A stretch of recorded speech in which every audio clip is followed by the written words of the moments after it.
मैं पूरे मंत्री परिषद की ओर से महाकुंभ में आए हुए सभी पूज्य संतों और सभी श्रद्धालुओं के साथ ही लोकतंत्र के सजग प्रहरी के रूप में आप सभी मीडिया से जुड़े हुए प्रतिनिधियों का पूरे मंत्री परिषद की ओर से हृदय से स्वागत करता हूं। महाकुंभ में पहली बार उत्तर प्रदेश का संपूर्ण मंत्री परिषद उपस्थित है। हमारे सहयोगी सभी मंत्रियों ने आज यहां पर बहुत सारे मुद्दों पर चर्चा की है। प्रदेश के विकास से जुड़े हुए जो नीतिगत निर्णय हैं उन मुद्दों पर चर्चा हुई है। इसके अलावा यहां पर अन्य महत्वपूर्ण मुद्दों के साथ साथ प्रयागराज के विकास से जुड़े हुए मुद्दों पर भी चर्चा हुई है।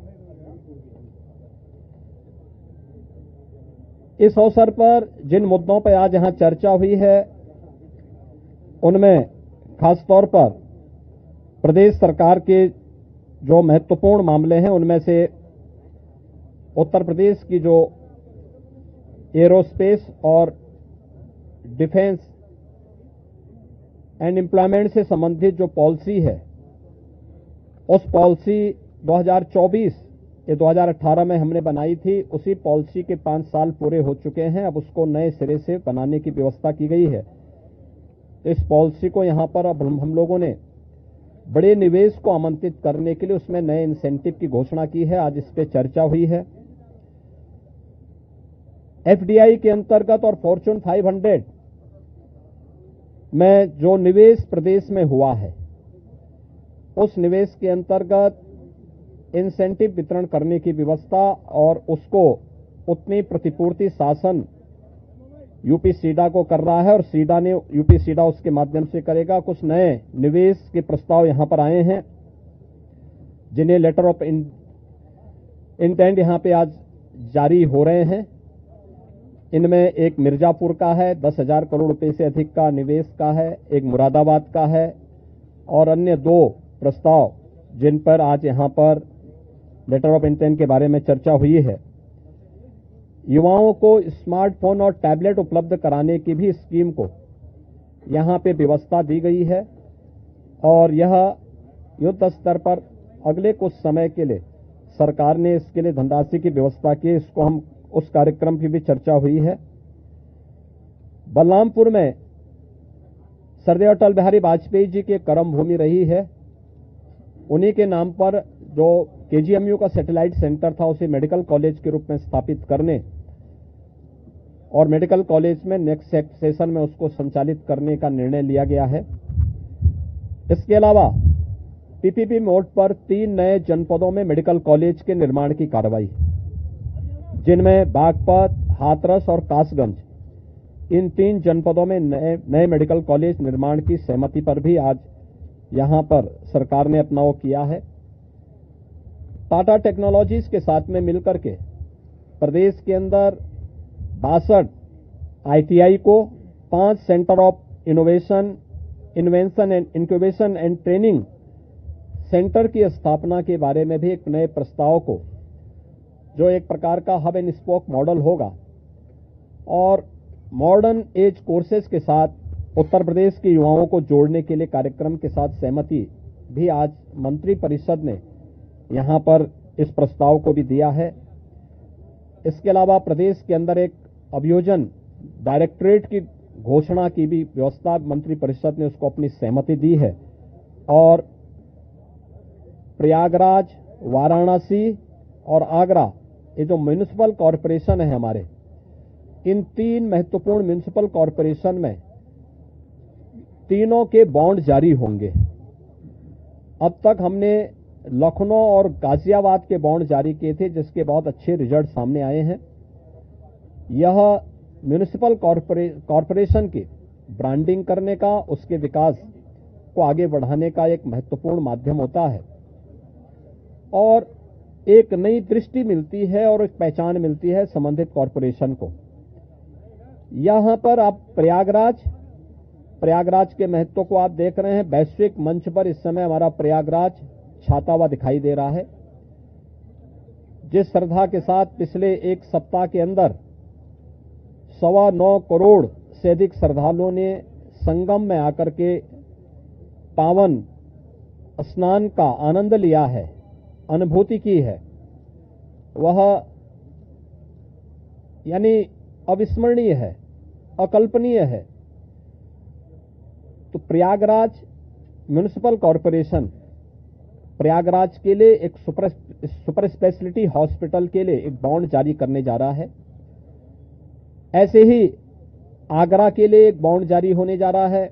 वहां से संबंधित जो आवश्यकता है वहां का म्युनिसिपल कॉरपोरेशन जारी करेगा। और वाराणसी काशी विश्वनाथ धाम आदरणीय प्रधानमंत्री जी की प्रेरणा से बनने के बाद काशी वैश्विक पटल पर छा रहा है। तो स्वाभाविक रूप से 3 म्युनिसिपल कॉरपोरेशन के बॉन्ड जारी करने की कार्रवाई को भी यहां पर आज घोषणा के साथ हम लोगों ने इसको जोड़ा है। मित्रों, प्रयागराज के इस महाकुंभ को ध्यान में रख करके और प्रयागराज के साथ साथ इस पूरे क्षेत्र का एक सस्टेनेबल डेवलपमेंट के कार्यक्रम के साथ जोड़ने की कार्रवाई आदरणीय प्रधानमंत्री जी की प्रेरणा से इसको आगे बढ़ाने के लिए सरकार ने तय किया है कि इसको लेकर के हम लोग जो आदरणीय प्रधानमंत्री जी का विजन है, जैसे लखनऊ में हम लोगों ने स्टेट कैपिटल रीजन लखनऊ और उसके आसपास के जनपदों को मिलाकर के एक डेवलपमेंट का प्लान बनाया है, ऐसे ही प्रयागराज और चित्रकूट को मिलाकर के एक डेवलपमेंट रीजन यहां पे हम डेवलप करेंगे। इसके लिए इंफ्रास्ट्रक्चर के लिए जो महत्वपूर्ण होगा वह एक गंगा एक्सप्रेसवे का एक्सटेंशन हम लोग देंगे। गंगा एक्सप्रेसवे प्रयागराज से मिर्जापुर, मिर्जापुर से भदोई होते हुए संत रविदास नगर होते हुए यह काशी, चंदौली और गाजीपुर में पूर्वांचल एक्सप्रेसवे के साथ जुड़ेगा। इसके अलावा वाराणसी और चंदौली से यही एक्सप्रेसवे सोनभद्र को जोड़ते हुए नेशनल हाईवे के साथ जुड़ेगा। तो यह इंफ्रास्ट्रक्चर की दृष्टि से जैसे प्रयागराज में प्रयागराज चित्रकूट डेवलपमेंट रीजन यहां पे हम लोग तैयार करने जा रहे हैं, वैसे ही वाराणसी में भी वाराणसी बिंद एक डेवलपमेंट रीजन वहां पे भी डेवलप करने की कार्रवाई पर नीति आयोग के साथ मिलकर के इस कार्यक्रम को तेजी के साथ आगे बढ़ाया जा रहा है। तो ये डेवलपमेंट के वे रीजन होंगे जो वास्तव में यहां की न केवल पर्यटन की दृष्टि से बल्कि आर्थिक उन्नयन में और यहां पे रोजगार सृजन में बड़ी भूमिका का निर्वहन करेंगे। उस प्रकार का इंफ्रास्ट्रक्चर की दृष्टि से एक्सप्रेसवे एक तो ये एक्सटेंशन हम लोग इसको करने जा रहे हैं जो प्रयागराज, बिंद और काशी एक्सप्रेसवे के रूप में इसे हम लोग जानेंगे। दूसरा है चित्रकूट से चित्रकूट और प्रयागराज के गंगा एक्सप्रेसवे को जोड़ने के लिए बुंदेलखंड एक्सप्रेसवे को गंगा एक्सप्रेसवे के साथ यहां पर भी जोड़ने की एक कार्रवाई को आगे बढ़ाना, जो चित्रकूट की दूरी को प्रयागराज के साथ जोड़ सके और रीवा हाईवे जो नेशनल हाईवे है, इस हाईवे को भी एक सुविधा इस एक्सप्रेसवे के साथ, गंगा एक्सप्रेसवे के साथ या फिर बुंदेलखंड एक्सप्रेसवे के साथ जुड़ने का एक अवसर प्राप्त होगा।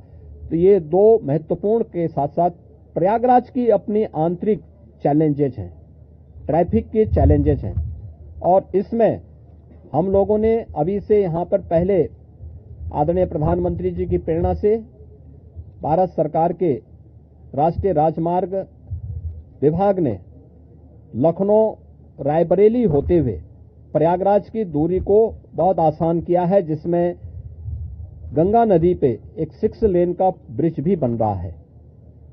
इस समय हमने उसकी एक व्यवस्था स्टील ब्रिज दिया है इस पूरे महाकुंभ के दौरान जो प्रॉपर रूप से कार्य कर रहा है, लेकिन वो नया ब्रिज भी समय रहते हुए कंप्लीट हो जाएगा। ऐसे ही अन्य कनेक्टिविटी के लिए यहां से मिर्जापुर, जौनपुर, वाराणसी, आजमगढ़, गोरखपुर की कनेक्टिविटी को बनाए रखने के लिए यहां पर जो मांग हो रही थी प्रयागराज शहर की तरफ से सलौरी और हेतापट्टी के बीच में, झूसी के बीच में इस पूरे ब्रिज को बनाने की एक कार्रवाई को, 4 लेन के एक ब्रिज को सरकार इसको बनाएगी। दूसरा, रीवा की तरफ से और जो आपके अरेल की ओर से जो यहां पे प्रेशर है यमुना जी के ब्रिज पे, सिग्नेचर ब्रिज आज से 20 साल पहले बनकर के तैयार हुआ था। आज यहां पर उसकी दृष्टि से बहुत महत्वपूर्ण आवश्यकता यहां पर है कि उसके पैरेलल एक नया ब्रिज बने। तो सिग्नेचर ब्रिज के पैरेलल यमुना जी में भी एक नए ब्रिज को हम अपनी सहमति, कैबिनेट ने अपनी सहमति दी है कि हाँ, शास्त्री ब्रिज के पैरेलल तो हम उसके साथ कर ही रहे हैं और इसको भी हम उसके साथ जोड़ेंगे। तो ये महत्वपूर्ण घोषणाएं प्रयागराज के इंफ्रास्ट्रक्चर, यहां के सस्टेनेबल डेवलपमेंट की दृष्टि से, डेवलपमेंट और रोजगार की दृष्टि से और आने वाले समय में यहां के नागरिकों के जीवन स्तर को और बेहतर बनाने की दिशा में जो आदरणीय प्रधानमंत्री जी की प्रेरणा है उसको आगे बढ़ाने के लिए ये कुछ घोषणाएं आज यहां पर कैबिनेट ने जिस पे चर्चा की है, अपनी सैद्धांतिक सहमति दी है। और मुझे पूरा विश्वास है कि अगली बार जब कुंभ के साथ उत्तर प्रदेश जुड़ेगा तो इन सब इंफ्रास्ट्रक्चर का लाभ आने वाले श्रद्धालुओं को प्राप्त होगा। मैं आप सबका एक बार फिर से अपने मंत्री परिषद के सभी साथियों की ओर से हृदय से स्वागत करता हूं, अभिनंदन करता हूं। कहां गए भाई राजभर जी और ये कहां गए अपने आशीष पटेल जी, निषाद राज, कहां हैं लोग? आप लोग पीछे क्या छुपे हैं? इधर आइए। कहां राजभर जी, कहां गए? अनिल कहां है? अनिल कहां है?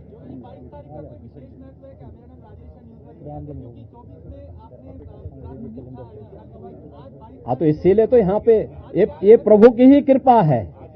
प्रभु आज ही के दिन 500 वर्षों के बाद अयोध्या में विराजमान हुए थे और आज पहली बार उत्तर प्रदेश का पूरा मंत्री परिषद आज यहां पर आया है।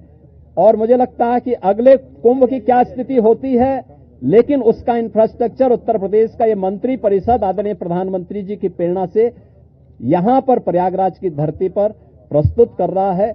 और मुझे विश्वास है कि इसको, जैसे प्रयागराज की कायाकल्प पिछले 6 वर्ष के अंदर हुई है, ये इंफ्रास्ट्रक्चर प्रयागराज को एक वैश्विक पहचान दिलाने में सफल होगा।